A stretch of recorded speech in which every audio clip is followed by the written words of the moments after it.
Now, over the years, we have seen a lot of problems arise, all because of Kathleen Kennedy and her impact on projects out there like the sequel trilogy, Solo: A Star Wars Story, and yes, even the Kenobi and the Boba Fett TV shows on Disney Plus that didn't really turn out to be as successful as they thought it was going to be. This is Mike Zero. Make sure to subscribe if you are new to the channel for future Star Wars updates.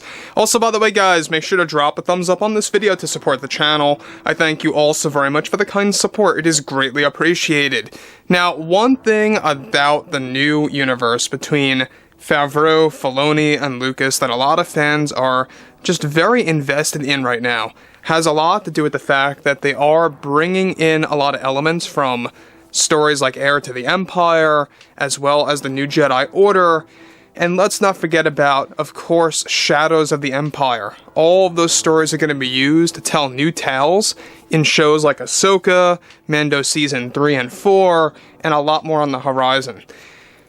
Now that brings us to Kennedy and what she was able to confirm just recently that's really not the best of news, let's just face it. And nothing is ever great news when it comes to Kathleen Kennedy, and it's always about downgrading the franchise and really talking down to fans and just stuff like that. Now, there's a lot of things happening with shows out there like Skeleton Crew and The Acolyte for a lot of reasons. You know, there's a lot of setbacks, a lot of delays, and marketing problems, and all these different aspects that Disney's having a very hard time with.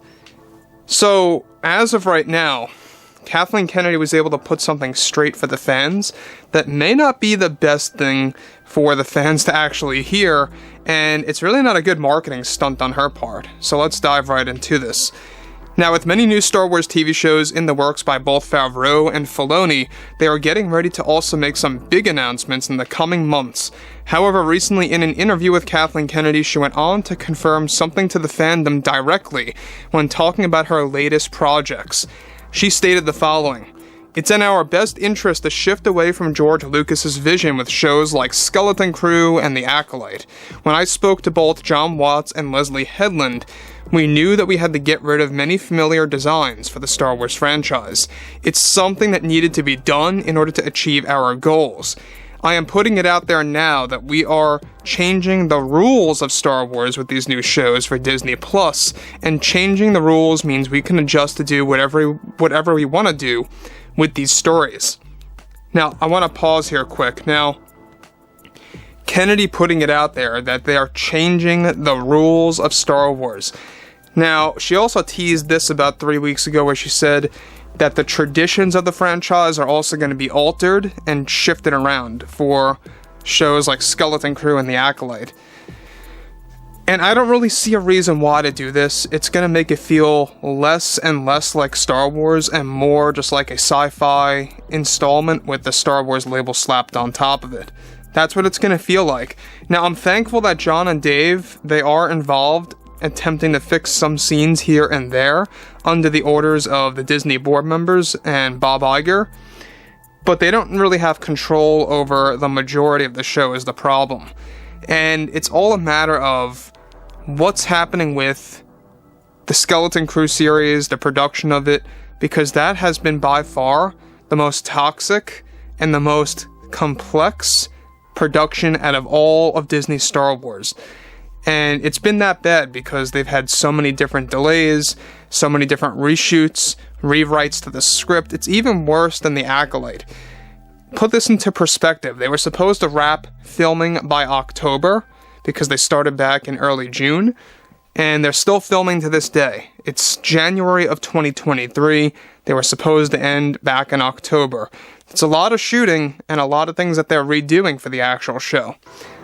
Now, on top of this too, what's even all the more intriguing about what Kathleen Kennedy is saying here is that this is all working in conjunction with what Leslie Headland talked about The Acolyte, how she is not a Star Wars fan, she doesn't really know too much about the franchise. So hey, I mean, that's I think why Kathleen Kennedy said new rules, change up the traditions, and just let them do something new, because they don't know what they're doing anyway, so just let's give them something brand new to work with. And I think that there lies a problem.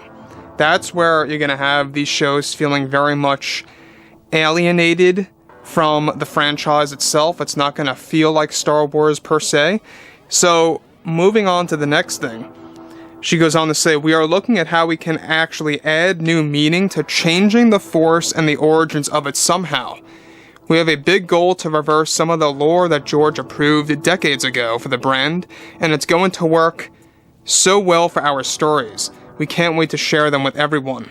In the meantime, behind the scenes, John and Dave are trying to prevent all of this from happening, since they got authority to fix some scenes in both shows thanks to Bob Iger allowing them to do so. Now, as of now, Disney board members are very unhappy with Skeleton Crew and Acolyte. And let's just kind of put things into perspective for a second. Acolyte, they took down numerous sets, about a dozen different wooden and foam sets to be exact, that cost Disney hundreds of thousands of dollars that they lost because Kathleen Kennedy kept on initiating rewrites and reshoots, changing up the story to where the sets were just no longer needed. It's been a mess. I mean, they've been spending so much money on these high-quality sets and taking them down and rebuilding new ones, and it does cost quite a bit of money, you know, hundreds of thousands of dollars per set, easily. You know, they're huge, they're gigantic sets in either on location or in studio. So, when you look at stuff like this, of what Kathleen Kennedy's saying of she wants to change the origin of the Force, or wants to actually talk about the origin of the Force in her shows, and how she wants to also kind of shift the rules, change the rules and the traditions of the Star Wars franchise. This makes a lot of fans, I would assure, to be very worried and very skeptical about what Kathleen Kennedy's putting out there. And I think that, sure, the Acolyte, it sounds great on paper. I mean, who wouldn't like a story about emerging dark side powers, about Sith, about Jedi, right? But at the end of the day, you gotta remember that this is a Kathleen Kennedy-driven story. It's likely not gonna be what you think when it comes to the Acolyte. There's gonna be something about it that's gonna feel extremely off once the show drops. And we're gonna learn more about that as we go through the next couple of months.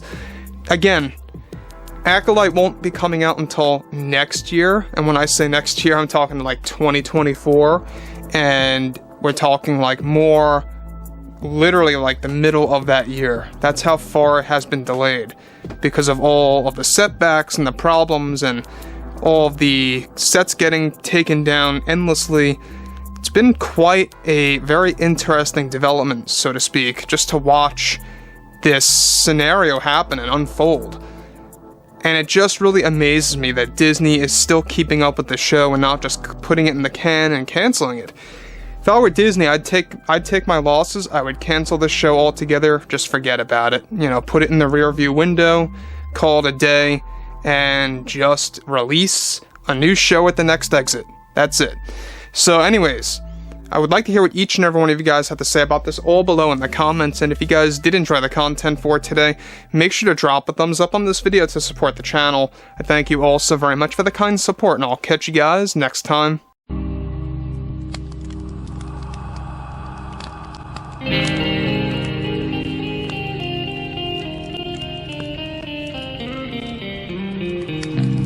Gun in hand, we are alone again. No, I'm not the one from night to morning.